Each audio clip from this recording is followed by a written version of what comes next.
Ma fille a disparu il y a 10 ans. Depuis, j'envoyais 30 000 € par an à mon gendre.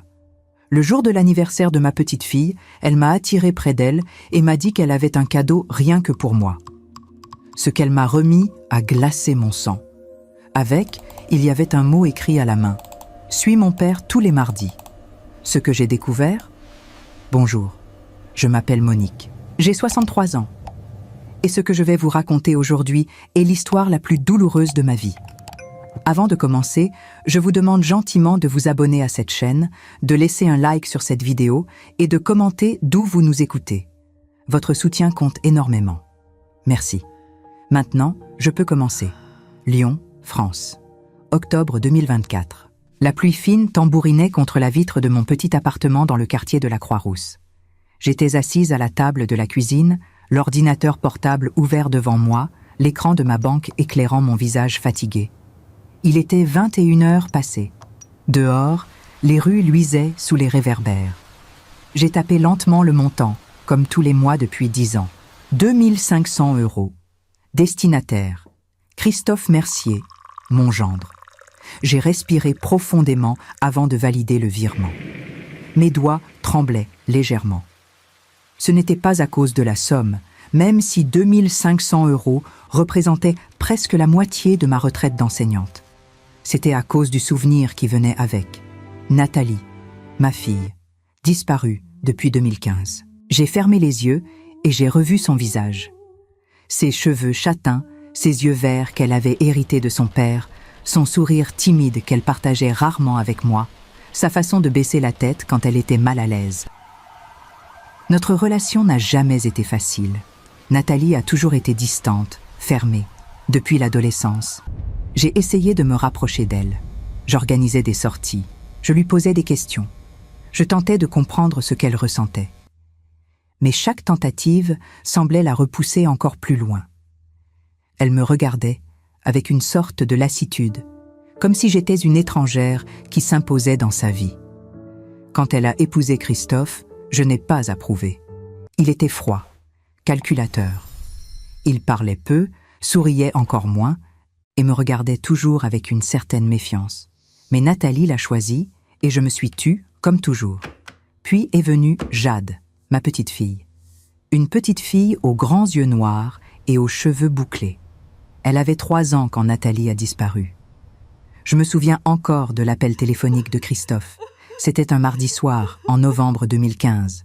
Il pleuvait déjà ce jour-là. « Monique, je ne sais pas comment vous dire ça.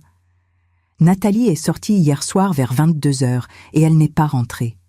Elle n'a pas pris son téléphone. Elle n'a rien dit.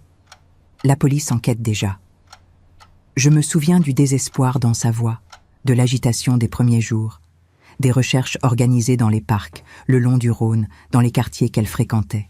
Des affiches placardées dans tout Lyon avec sa photo, son nom, sa date de disparition. Des articles dans les journaux locaux, des appels à témoins, des espoirs qui se fanaient chaque semaine qui passait. La police a tout passé au crible, compte bancaire, téléphone portable, enregistrement des caméras de surveillance, témoignages des voisins, des collègues, des amis. Rien. Nathalie avait simplement disparu, comme si elle s'était évaporée dans la nuit lyonnaise. Après 2 ans d'enquête, l'affaire a été classée. Pas de corps, pas de preuves, pas de réponse. Les policiers m'ont dit qu'ils ne pouvaient plus rien faire, que sans nouvel élément, le dossier resterait fermé. Christophe est resté avec Jade. Et moi, rongée par la culpabilité, j'ai commencé à envoyer de l'argent. Je me disais, si j'avais été une meilleure mère, si j'avais remarqué quelque chose, si j'avais insisté davantage pour qu'elle me parle, peut-être qu'elle ne serait pas partie. Je croyais qu'aider financièrement à élever ma petite fille était la seule façon de racheter mes propres échecs de mère. Christophe n'a jamais demandé cet argent, mais il a accepté, tous les mois. Sans faute, sans un merci, sans un mot de plus que nécessaire. J'ai validé le virement et j'ai fermé l'ordinateur. Demain, c'était l'anniversaire de Jade. 13 ans. J'irai à la fête, comme toujours. Je sourirai. J'embrasserai ma petite fille. J'éviterai le regard de Christophe. Et je continuerai à vivre avec le trou que Nathalie avait laissé. Je me suis levée. J'ai préparé un thé à la camomille et je me suis installée près de la fenêtre. La pluie avait redoublé. Les rues étaient désertes. Je regardais les gouttes couler sur la vitre, traçant des lignes tremblantes comme des larmes. Je pensais à toutes ces nuits où j'avais pleuré en silence, me demandant où était ma fille. Était-elle morte, enlevée, avait-elle souffert? Pensait-elle encore à moi? Ces questions me hantaient chaque jour, chaque nuit, sans répit, sans relâche. J'ai posé ma tasse et j'ai regardé la photo encadrée sur la commode. Nathalie, à 20 ans, souriante devant la cathédrale Saint-Jean. C'était avant son mariage. Avant tout. Avant que notre relation ne devienne encore plus froide. « Pourquoi tu m'as laissé, ma fille? Pourquoi ?» ai-je murmuré dans le vide. Personne ne m'a répondu. Comme toujours. J'ai fini mon thé et je suis allée me coucher, sachant que je ne dormirais pas. La maison de Christophe se trouvait dans le quartier de Vèze, au nord de Lyon. C'était une construction de 2 étages, avec un petit jardin et une peinture blanche qui s'écaillait sur les côtés. J'y suis arrivée à 15 heures précises, portant un gâteau au chocolat que j'avais préparé la veille et un cadeau emballé dans du papier lilas. Christophe a ouvert la porte. Il était plus maigre qu'avant, avec une barbe mal taillée et des cernes profonds sous les yeux. Il portait un jean délavé et un pull gris. « Monique, entrez. » Il n'a pas souri. Il ne souriait jamais. À l'intérieur, il y avait peu de monde. 2 camarades de classe de Jade, une tante éloignée que je connaissais à peine, et Jade elle-même, assise sur le canapé, le regard fixé sur son téléphone portable. Je me suis approchée d'elle et je l'ai serrée dans mes bras. « Joyeux anniversaire, ma chérie. » Elle m'a rendu mon étreinte, mais son corps était tendu, raide, comme si elle portait un poids invisible. « Merci, mamie. » Jade était une fille mince, avec des cheveux noirs et des yeux immenses qui semblaient toujours chercher quelque chose. Elle paraissait plus vieille que ses 13 ans. Il y avait quelque chose en elle que je n'arrivais jamais à déchiffrer. Une tristesse ancienne, une mélancolie qui ne correspondait pas à son âge. L'après-midi s'est déroulé comme prévu. Gâteau, bougies, cadeaux. Conversation vide et forcée. J'observais Christophe de loin. Il était dans le jardin, au téléphone, parlant à voix basse, gesticulant avec irritation. Je me demandais à qui il parlait. Puis Jade s'est approchée de moi. « Mamie, tu peux monter avec moi? J'ai quelque chose à te donner. » J'ai cligné des yeux, surprise. « Bien sûr, ma chérie. » Nous sommes montés jusqu'à sa chambre. Elle a fermé la porte derrière nous et s'est dirigée vers son bureau. Elle a ouvert un tiroir et en a sorti une petite enveloppe brune. « C'est pour toi, seulement pour toi. » J'ai pris l'enveloppe. Elle était scellée, lourde. « Qu'est-ce que c'est, Jade ?» Elle n'a pas répondu. Ses yeux étaient remplis de larmes retenues. « Ouvre-la seulement quand tu seras seule. Et, s'il te plaît, mamie, fais ce qui est écrit. » Avant que je puisse poser d'autres questions, elle est sortie rapidement de la chambre. Je suis restée là, tenant l'enveloppe dans mes mains. Mon cœur battait fort. Plus tard, chez moi, j'ai ouvert l'enveloppe avec des mains tremblantes. À l'intérieur, il y avait une clé ancienne, en fer sombre, avec un numéro gravé dessus, 14B, et avec elle, un mot manuscrit, écrit avec une écriture enfantine mais ferme. « Suis mon père tous les mardis, tu comprendras tout. » J'ai lu et relu ces mots. J'ai senti mon sang se glacer. Que voulait dire Jade? Pourquoi devais-je suivre Christophe? Et cette clé, qu'est-ce qu'elle ouvrait? J'ai regardé l'enveloppe vide. J'ai retourné le mot. Rien d'autre. Mon esprit tournait en rond. J'ai pensé appeler Jade. Mais quelque chose m'a retenu. Si elle avait voulu m'expliquer, elle l'aurait fait. Non. Elle voulait que je découvre par moi-même. J'ai posé la clé et le mot sur la table de la cuisine. Je les ai fixés pendant des heures. Que se passait-il? Pourquoi Jade me donnait-elle cela? Et pourquoi maintenant, après toutes ces années? Cette nuit-là, je n'ai pas dormi. J'étais allongée dans mon lit, les yeux grands ouverts, fixant le plafond. Je pensais à Nathalie, à Christophe, à Jade, à ce message cryptique. Suis mon père tous les mardis. Mardi. C'était dans 3 jours. Devais-je vraiment le suivre? Était-ce une sorte de piège? Ou bien Jade essayait-elle de me dire quelque chose de plus grand, de plus grave? Je me suis levée vers 4 heures du matin et je suis retournée dans la cuisine. J'ai pris la clé dans ma main. Elle était froide, lourde, ancienne. Le numéro gravé, 14B, ne me disait rien. Où était-ce? Un appartement? Un box de stockage? Une cache? Je me suis assise et j'ai pleuré. Pas à cause de la clé, pas à cause du mot, mais à cause de tout ce que j'avais perdu. Nathalie, ma relation avec elle, les années que je ne récupérerai jamais, et maintenant, cette énigme que ma petite fille me lançait, comme si elle savait quelque chose que je devais découvrir, comme si elle portait un secret trop lourd pour elle. J'ai essuyé mes larmes et j'ai pris une décision. Mardi prochain, je suivrai Christophe. Quoi qu'il arrive, quoi que je découvre, je devais savoir, pour Jade, pour Nathalie, pour moi. J'ai garé ma vieille Peugeot à 3 rues de la maison de Christophe. Il était 18h30. Le ciel était gris, menaçant de pluie. Je portais un manteau sombre, des lunettes de soleil et un foulard qui couvrait une partie de mon visage. Je me sentais ridicule, comme un personnage de film policier bon marché. Mais le mot de Jade résonnait dans ma tête. « Suis mon père tous les mardis. » À 19h15, Christophe est sorti de chez lui. Il portait une veste en cuir noir, un jean et une casquette. Il est monté dans sa Renault Clio grise et il est parti. J'ai démarré ma voiture et je l'ai suivi à distance. Il a pris l'avenue Berthelot, il est passé devant la gare de Perrache et il est entré dans le quartier de Confluence. Une zone ancienne, industrielle, avec des immeubles rénovés et des entrepôts abandonnés.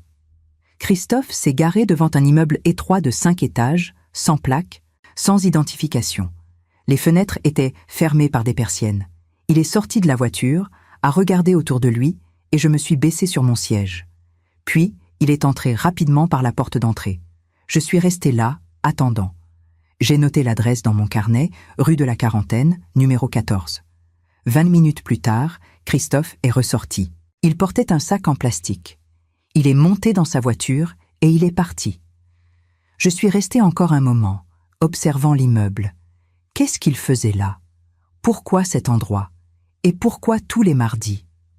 Je n'avais pas de réponse, mais j'avais une piste. Mardi suivant, le 28 octobre 2025, j'ai recommencé la surveillance. Cette fois, Christophe portait un sweat à capuche noire et il est sorti de chez lui à 20h. Il a pris un itinéraire différent, par la rue de Marseille, mais la destination était la même. Rue de la Quarantaine, numéro 14. Il est entré. Il est resté environ 30 minutes. Puis il est ressorti. J'ai tout noté dans mon carnet. Les horaires, les vêtements, les changements de route. Il y avait un schéma, un rituel. Mais pourquoi? Mardi 4 novembre 2025, 3e mardi. Je suis arrivée plus tôt cette fois. Je me suis garée en face de l'immeuble, un peu plus loin. Christophe est arrivé à 19h45, veste différente, casquette noire, même immeuble. Mais cette fois, quelque chose s'est passé. 15 minutes après que Christophe soit entré, j'ai vu la porte de derrière de l'immeuble s'ouvrir. Une femme est sortie. Mon cœur s'est arrêté. Elle portait une écharpe qui couvrait une partie de son visage, des lunettes de soleil, et ses cheveux étaient attachés en chignon. Mais je connaissais cette façon de marcher, cette posture, ce corps. Non, ce n'est pas possible. La femme a traversé la rue rapidement et elle est entrée dans un petit café au coin. Je suis sortie de ma voiture, tremblante. J'ai traversé la rue, les yeux fixés sur elle. Je suis entrée dans le café. La femme était assise de dos, regardant son téléphone portable. Je vais vous demander quelque chose rapidement. Si vous aimez cette histoire, n'oubliez pas de vous abonner et de laisser un like. Ça m'aide énormément. Merci. Je continue. Je me suis approchée lentement. Mon cœur battait si fort que j'avais l'impression qu'il allait exploser. Et puis la femme a tourné légèrement son visage. J'ai dû m'agripper à une chaise pour ne pas tomber. C'était Nathalie, ma fille, vivante. J'ai senti mes jambes faiblir. Mon souffle s'est coupé. Pendant 10 ans, j'avais cru qu'elle était morte. Pendant 10 ans, j'avais pleuré. Pendant 10 ans, j'avais envoyé de l'argent à Christophe en pensant que je faisais quelque chose de bien. Et elle était là, vivante, à 2 mètres de moi. Je me suis avancée encore, les larmes aux yeux. Nathalie. Elle a gelé. Elle a tourné la tête lentement. Ses yeux verts se sont écarquillés. Maman. Sa voix était la même, rauque, distante. Mais c'était sa voix. Je me suis assise en face d'elle, sans demander la permission. Mes mains tremblaient tellement que j'ai dû les tenir ensemble sur la table. « Tu es vivante !» Ce n'était pas une question, c'était une accusation. Nathalie a enlevé ses lunettes de soleil. Son visage était plus fin, avec des rides autour des yeux. Elle paraissait plus vieille qu'elle ne devrait. Je peux expliquer. Expliquer ? J'ai senti la colère monter en moi comme une vague brûlante. Expliquer ? Tu as disparu il y a 10 ans. La police t'a cherché. J'ai cru que tu étais morte. Et tu veux expliquer ? Nathalie a détourné le regard. Je n'ai jamais voulu que ça se passe comme ça. Comme ça ? J'ai frappé la table avec ma main. Quelques personnes dans le café ont regardé. Mais c'est arrivé. Tu m'as laissé croire que j'avais perdu ma fille. Tu m'as laissé me culpabiliser chaque jour. Nathalie a fermé les yeux. Je ne peux pas revenir, maman. Pourquoi ? Pourquoi ? Elle a ouvert les yeux et m'a regardé. Parce que j'ai choisi ça. Silence. J'ai senti quelque chose se briser en moi. Tu as choisi. Nathalie a soupiré, fatiguée. Je n'en pouvais plus. De la vie que j'avais, du mariage, de toi, de tout. J'ai senti comme si j'avais reçu un coup de poing dans l'estomac. Je n'ai jamais été une mère parfaite. Mais j'ai essayé, Nathalie.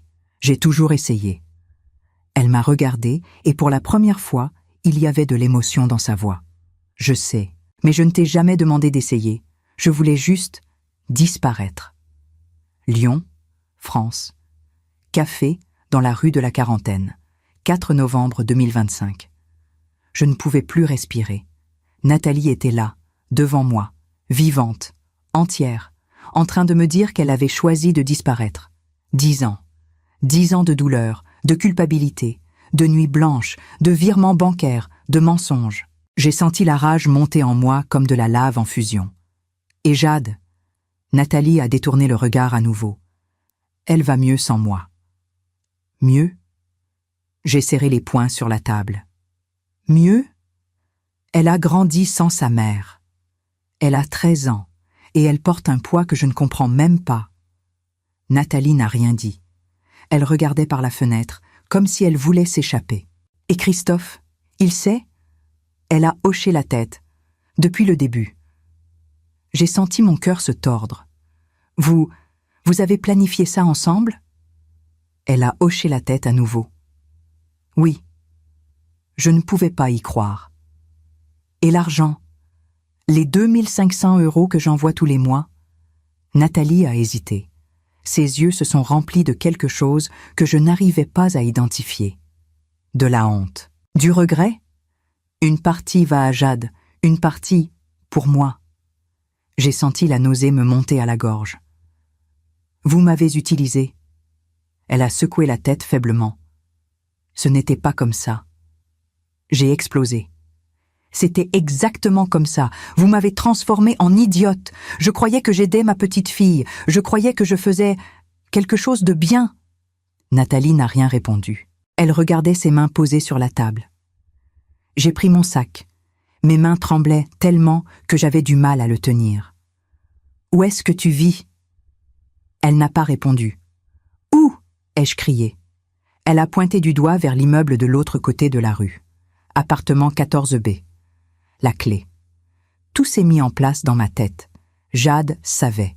Jade avait toujours su. Jade t'a donné la clé, n'est-ce pas ? Nathalie a hoché la tête, les yeux brillants de larmes. Elle voulait que tu saches. Pourquoi ? Pourquoi maintenant ? Parce qu'elle en a assez de mentir. Nathalie a murmuré ces mots si bas que j'ai à peine pu les entendre. Je me suis levée, les jambes tremblantes. Tu ne mérites pas d'être appelée mère. Nathalie a levé les yeux vers moi. Pour la première fois, j'ai vu de la douleur dans son regard. Mais c'était trop tard. Trop tard pour les excuses. Trop tard pour les regrets. Je suis sortie du café sans me retourner.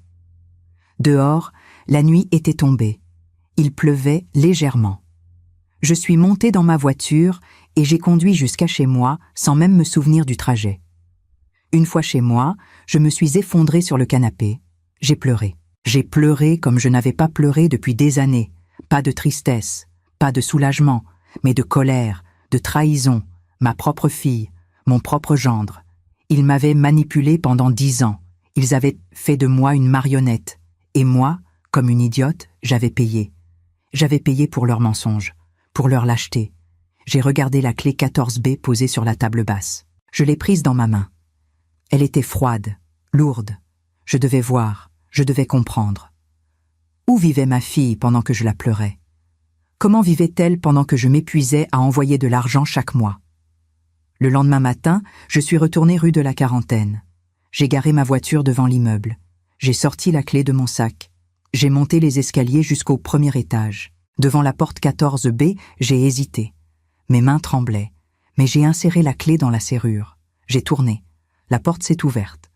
L'appartement était petit, un salon, une chambre, une cuisine américaine, simple, propre. Il y avait des vêtements pliés sur le canapé, une tasse de café dans l'évier, un ordinateur portable ouvert sur la table. J'ai marché lentement, comme si j'étais dans un musée d'horreur. Sur le mur, il y avait des photos, de Nathalie, de lieux que je ne connaissais pas, des plages, des montagnes, des villes étrangères. Elle avait voyagé, elle avait vécu. Pendant que moi, j'ai ouvert un tiroir, j'ai trouvé des documents, un passeport, au nom de Nathalie Mercier, mais avec une autre photo, cheveux blonds, lunettes. J'ai tenu le passeport dans mes mains.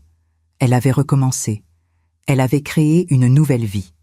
Et j'avais payé pour ça. J'ai entendu la porte s'ouvrir derrière moi. Je me suis retournée. Christophe se tenait dans l'encadrement. Il n'avait pas l'air surpris. Je savais que vous alliez découvrir. Sa voix était calme, froide. J'ai serré le passeport dans ma main. Combien de temps, Christophe? Combien de temps vous alliez continuer ce mensonge? Il a fermé la porte derrière lui et il a enlevé sa veste. Aussi longtemps que nécessaire. Nécessaire pourquoi? Pour garder Nathalie loin, pour garder Jade en sécurité, pour garder tout sous contrôle. Appartement 14B, rue de la Quarantaine, 5 novembre 2025. Christophe s'est assis sur la chaise comme s'il revenait d'une longue journée de travail. Il m'a regardé avec des yeux vides, sans émotion. « Vous voulez comprendre, Monique? Alors asseyez-vous. » Je suis restée debout. Je ne voulais rien de lui. Je voulais juste des réponses. Pourquoi? Pourquoi avoir fait ça? Il a soupiré, comme si j'étais une enfant qui posait trop de questions.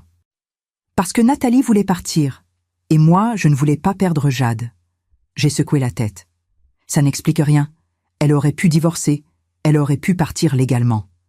Christophe a ri, un rire sec, sans joie. Vous croyez vraiment que c'était aussi simple? Nathalie ne voulait pas juste partir, elle voulait disparaître, complètement, sans trace, sans responsabilité, sans culpabilité. J'ai senti mes jambes trembler. Je me suis assise sur le canapé. Alors, vous avez organisé tout ça? Le faux enlèvement? La fausse disparition? Il a hoché la tête. Oui, j'ai trouvé cet appartement, j'ai arrangé les papiers. J'ai créé une nouvelle identité pour elle. J'ai tout planifié. Pourquoi? Et en échange, qu'est-ce que tu obtenais? Il m'a regardé droit dans les yeux. La garde de Jade. Et votre argent. J'ai senti comme si on m'avait poignardé. Mon argent. Il a continué, impassible. Vous avez commencé à envoyer l'argent 6 mois après la disparition. Je n'ai jamais demandé. Mais vous l'avez fait. Tous les mois, 2 500 €, pendant 10 ans, 30 000 € par an, 300 000 € au total. J'ai fermé les yeux. J'avais l'impression d'être dans un cauchemar.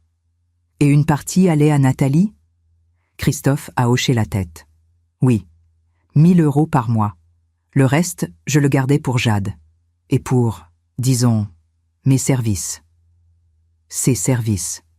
Il parlait comme s'il était un employé, comme si tout ça n'était qu'une transaction commerciale. Tu es un monstre. Il a haussé les épaules. Peut-être, mais j'ai fait ce qu'il fallait pour ma fille. Ta fille? Ta fille? Tu l'as privée de sa mère? Christophe s'est levé brusquement. Sa mère l'a abandonnée. Ne me faites pas porter toute la responsabilité. Le silence est tombé entre nous. Lourd, écrasant. Et Jade? Elle sait tout? Il a détourné le regard. Oui, depuis ses 8 ans. 8 ans. Une enfant de 8 ans portant un secret aussi énorme. Comment as-tu pu lui faire ça? Il a serré les poings. Parce qu'elle posait trop de questions. Parce qu'elle pleurait la nuit en appelant sa mère. Parce que je ne pouvais plus mentir. Alors je lui ai dit la vérité. Quelle vérité? Que sa mère était vivante, mais qu'elle avait choisi de partir. Christophe a hoché la tête. Oui, et elle a compris. Elle a arrêté de pleurer. Elle a arrêté de poser des questions. Elle a juste accepté. Une enfant de 8 ans qui accepte l'abandon de sa mère. C'était inhumain. Et les mardis, il a soupiré. Les mardis, je lui apporte de l'argent. Je lui apporte des nouvelles de Jade. Et je m'assure qu'elle reste cachée. Je me suis levée, tremblante de rage. Tu es son gardien de prison? Il a secoué la tête. Non, je suis son complice. Ces mots m'ont frappé comme une gifle. Pourquoi tu n'as pas simplement coupé les ponts avec elle? Pourquoi continuer à la voir? Christophe m'a regardé avec quelque chose qui ressemblait presque à de la tristesse. Parce qu'au début, je l'aimais. Et même maintenant, je ne peux pas juste l'oublier. Il l'aimait encore, après tout ce qu'elle avait fait, après tout ce mensonge. Tu es pathétique. Il n'a rien dit. Je me suis dirigée vers la porte. Où allez-vous? Je me suis retournée. Faire ce que j'aurais dû faire il y a 10 ans, dire la vérité. Christophe a fait un pas vers moi. Si vous faites ça, Jade va souffrir. J'ai serré la poignée de la porte. Jade souffre déjà, depuis 10 ans, à cause de vous deux. Il a baissé la tête. La police ne vous croira pas. Nous nierons tout. Je l'ai regardé une dernière fois. On verra. Je suis sortie de l'appartement et j'ai descendu les escaliers en courant. Dehors, il faisait froid. Le vent soufflait fort. Mais pour la première fois depuis 10 ans, je savais exactement ce que je devais faire. J'allais briser ce mensonge. Peu importe le prix. Peu importe les conséquences. Ma fille avait fait un choix. Christophe avait fait un choix. Maintenant, c'était mon tour. Je suis restée enfermée chez moi pendant 2 jours. Je n'ai presque rien mangé. J'ai à peine dormi.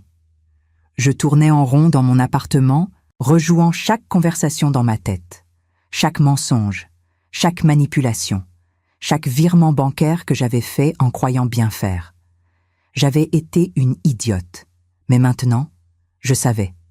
Et je ne pouvais plus vivre avec ce secret. Le 3e jour, j'ai pris mon téléphone. J'ai appelé la police de Lyon. Commissariat central, bonjour. La voix était professionnelle, neutre. Bonjour, je voudrais signaler une fraude et une disparition simulée. Il y a eu un silence. Votre nom, madame? J'ai pris une grande inspiration. Monique Dubois. Il s'agit de ma fille, Nathalie Mercier. Elle a été déclarée disparue en 2015. Mais elle est vivante, et je peux le prouver. Le lendemain matin, j'étais assise dans une salle froide aux murs gris du commissariat central de Lyon. En face de moi, 2 inspecteurs. L'un d'eux était le capitaine Moreau, celui qui avait mené l'enquête sur la disparition de Nathalie en 2015. Il me regardait avec un mélange de scepticisme et de curiosité.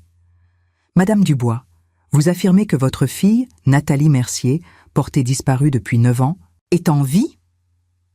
J'ai hoché la tête. « Oui. » L'autre inspecteur, une femme d'une 40aine d'années avec des lunettes, a pris des notes. « Et son mari, Christophe Mercier, était au courant depuis le début ?» J'ai répondu fermement. « Oui, ils ont tout planifié ensemble. » Moreau s'est penché en avant, les mains jointes sur la table. « Et vous avez des preuves. » J'ai sorti de mon sac tout ce que j'avais rassemblé. La clé de l'appartement 14B, le passeport que j'avais trouvé avec la fausse identité de Nathalie, les relevés bancaires de mes virements mensuels sur 9 ans, le mot manuscrit de Jade. Voilà.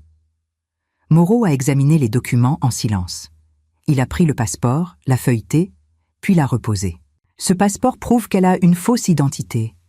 Mais ça ne prouve pas qu'elle s'est cachée intentionnellement. Elle aurait pu fuir pour d'autres raisons. Violence conjugale, par exemple. J'ai secoué la tête avec force. Non, elle me l'a dit. Je lui ai parlé. Elle a admis tout. L'inspectrice a levé les yeux. Vous avez parlé avec elle? Où? Quand? J'ai expliqué. Le café, la rue de la Quarantaine, la conversation. Moreau a froncé les sourcils. Vous avez enregistré cette conversation? J'ai baissé les yeux. Non. Il a soupiré. Alors c'est votre parole contre la sienne. J'ai senti la frustration monter. Et l'argent? J'ai envoyé 2500 € par mois pendant 9 ans.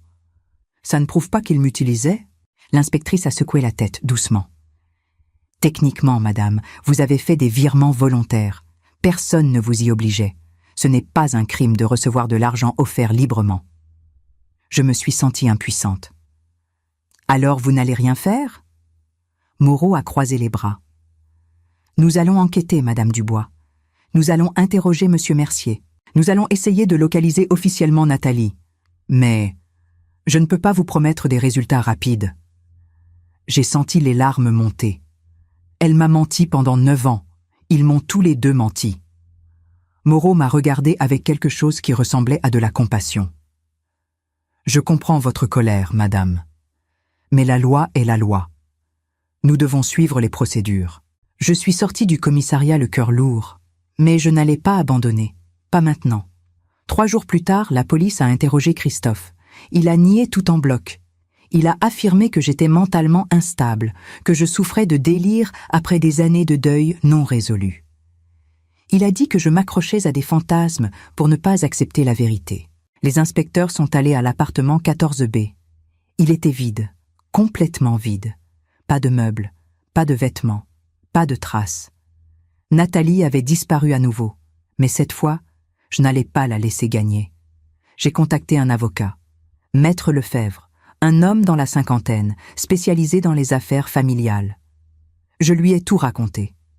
Il m'a écouté attentivement, sans m'interrompre. Quand j'ai terminé, il a posé ses lunettes sur la table. « Madame Dubois, votre histoire est troublante. Mais légalement, nous avons peu d'options. » J'ai senti mon cœur se serrer. « Que puis-je faire ?» Il a réfléchi un instant.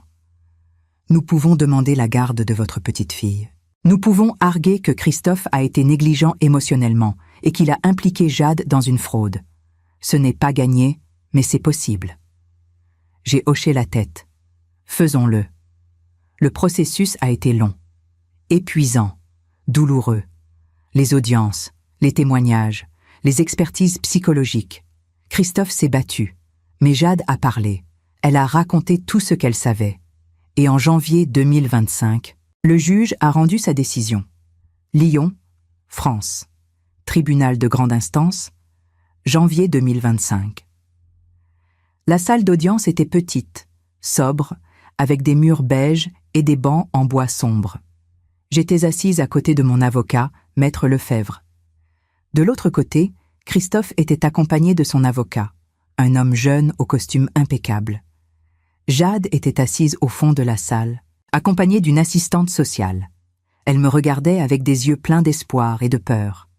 Le juge, une femme d'une 60aine d'années, aux cheveux gris, attachés en chignon strict, a ouvert le dossier devant elle.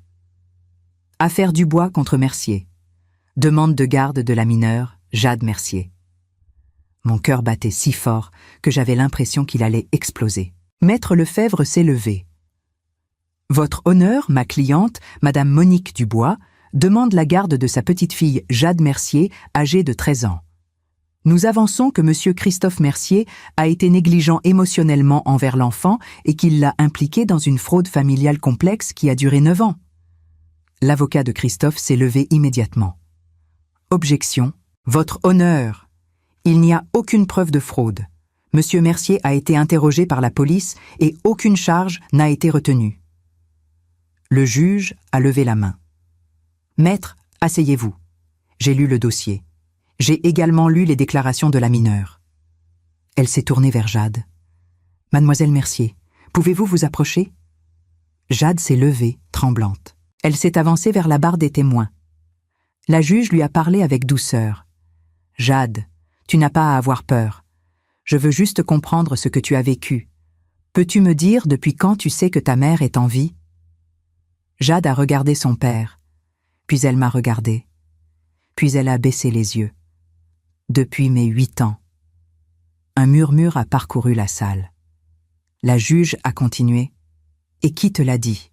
Jade a murmuré. « Mon père. » Christophe a baissé la tête.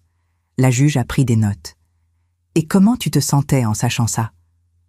Jade a commencé à pleurer. Je ne savais pas quoi faire. Je voulais voir ma mère. Mais mon père disait que c'était impossible, que je devais garder le secret, que sinon, tout allait s'effondrer. La juge a posé son stylo. « Et pourquoi as-tu donné la clé à ta grand-mère » Jade a essuyé ses larmes. « Parce que j'en avais assez de mentir. J'en avais assez de faire semblant. Je voulais que quelqu'un sache. » Le juge s'est tourné vers Christophe. « Monsieur Mercier, vous avez impliqué votre fille dans un mensonge pendant 5 ans. Vous l'avez forcée à porter un secret qui n'était pas de son âge. Qu'avez-vous à dire pour votre défense ?» Christophe s'est levé lentement. Sa voix était faible. Je voulais protéger ma fille. Je ne voulais pas qu'elle perde aussi sa mère. Je pensais que si elle savait la vérité, elle pourrait accepter. » La juge a froncé les sourcils. « Accepter ? Accepter quoi ? Que sa mère l'avait abandonnée ? Que vous mentiez à tout le monde ? Que vous utilisiez l'argent de Madame Dubois pour financer ce mensonge ?» Christophe n'a rien répondu. Le juge a pris une grande inspiration. « Monsieur Mercier, je ne peux pas vous condamner pour fraude, car aucune charge formelle n'a été retenue. Mais je peux juger votre comportement en tant que parent. Et ce que je vois, c'est un homme qui a mis ses propres intérêts avant ceux de sa fille. » Elle a regardé les documents devant elle. Madame Dubois, en revanche, a montré une volonté sincère de protéger Jade. Elle a dénoncé la situation malgré la douleur personnelle que cela lui causait. Le juge a fermé le dossier. Je rends donc la décision suivante. La garde provisoire de Jade Mercier est accordée à Madame Monique Dubois pour une durée de 6 mois. Durant cette période, Monsieur Mercier aura un droit de visite supervisé 1 fois par mois. À l'issue de cette période, une évaluation sera faite pour déterminer la garde définitive. J'ai senti mes jambes faiblir. J'avais gagné. Jade allait venir vivre avec moi. Christophe s'est levé brusquement. « Non, vous ne pouvez pas me prendre ma fille !» Le juge a frappé son marteau. « Monsieur Mercier, asseyez-vous. La décision est prise. » Il s'est rassis, le visage décomposé. Jade s'est retournée vers moi. Elle pleurait. Mais cette fois, c'était des larmes de soulagement. Après l'audience, je suis sortie du tribunal avec Jade. Nous sommes restés un moment sur les marches, en silence. Puis, elle m'a serrée dans ses bras. « Merci, mamie. » J'ai caressé ses cheveux. « Tu n'as plus à porter ce poids, ma chérie. Plus jamais. » Nous sommes rentrés chez moi ensemble. Pour la première fois depuis 9 ans, je sentais que quelque chose de bon pouvait recommencer. Pas pour Nathalie, pas pour Christophe, mais pour Jade et pour moi. Nous allions reconstruire, ensemble, Lyon, France, mars 2025. Le soleil entrait par la fenêtre de ma cuisine, éclairant doucement la table où Jade était assise, concentrée sur ses devoirs de mathématiques. J'étais debout près de la cuisinière, préparant le café du matin. L'odeur du pain grillé flottait dans l'air. C'était un matin comme les autres. Mais pour moi, c'était un miracle. Depuis que Jade vivait avec moi, tout avait changé. Mon appartement, autrefois silencieux et vide, était maintenant rempli de vie, des rires, des conversations, des disputes parfois, comme toutes les familles. Mais c'était une vraie vie, pas un mensonge, pas une illusion. Jade a levé les yeux de son cahier. « Mamie ?» J'ai posé la cafetière et je me suis tournée vers elle. « Oui, ma chérie ?» Elle a hésité un instant. « Tu es heureuse ?» J'ai senti mon cœur se serrer. Cette question, cette simple question que je ne m'étais pas posée depuis des années. Je me suis approchée d'elle et je me suis assise à la table. « Oui, Jade, je suis heureuse. Pour la première fois depuis longtemps, je suis en paix. » Elle a souri. Un vrai sourire. Pas celui qu'elle portait comme un masque devant son père. Pas celui qu'elle forçait lors des anniversaires. Un sourire sincère. Les premiers mois avec Jade n'avaient pas été faciles. Elle avait porté ce secret si longtemps qu'elle avait du mal à s'ouvrir. Elle faisait des cauchemars. Elle pleurait parfois la nuit. Elle me demandait si sa mère allait revenir, si son père allait la reprendre, si tout allait recommencer.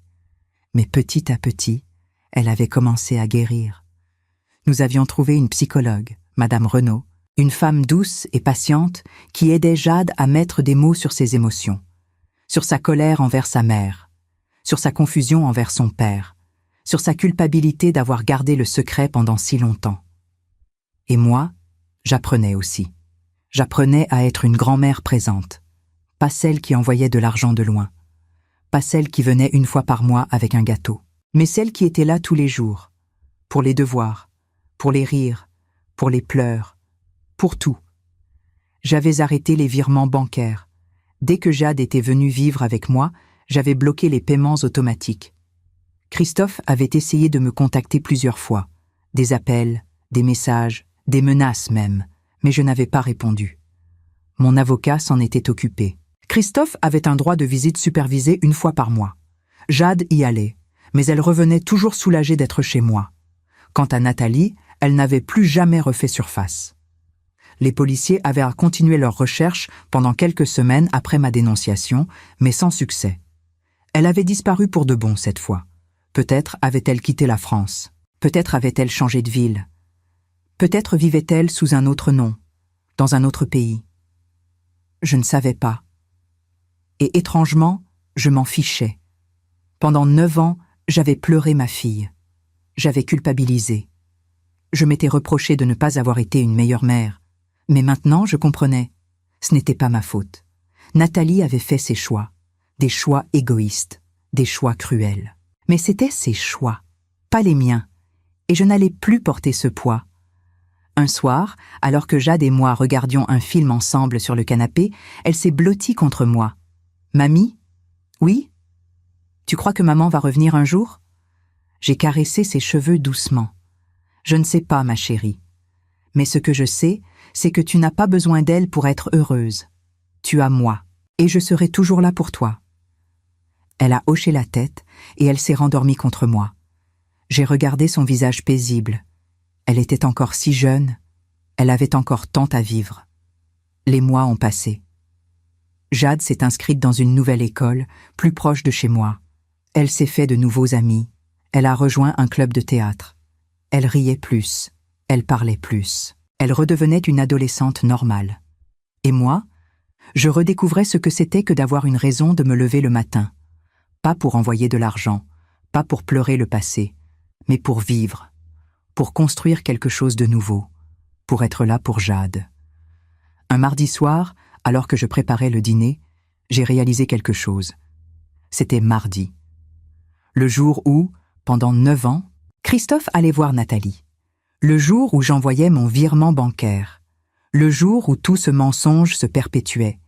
Mais ce soir-là, je n'ai pas pensé à eux. Je n'ai pas pensé à l'argent. Je n'ai pas pensé à la trahison. J'ai juste mis la table. J'ai appelé Jade pour dîner. Et nous avons mangé ensemble, en parlant de sa journée, de ses amis, de ses projets. J'ai souri, parce que j'avais enfin brisé ce cycle. J'avais brisé ce mensonge. J'avais brisé cet accord silencieux qui m'emprisonnait depuis 9 ans. Et maintenant, j'étais libre. Libre de vivre. Libre d'aimer. Libre d'être enfin moi-même. Jade et moi, nous avions encore beaucoup à traverser. Mais nous le ferions ensemble. Pas comme des victimes, mais comme des survivantes. Nathalie n'a jamais été retrouvée. Christophe a été inculpé pour négligence émotionnelle envers sa fille, mais aucune charge criminelle n'a été retenue faute de preuves suffisantes. En juillet 2025, le juge a accordé la garde définitive de Jade à Monique. Aujourd'hui, elles vivent ensemble dans un petit appartement de Lyon. Jade va au lycée. Monique a repris des cours de peinture, une passion qu'elle avait abandonnée depuis des années. Elle ne parle plus de Nathalie, elle ne parle plus de Christophe, elle parle de l'avenir, de leurs rêves, de leur vie. Et tous les mardis soirs, en préparant le dîner, Monique regarde par la fenêtre et se dit « J'ai brisé l'accord, et enfin, je suis libre ».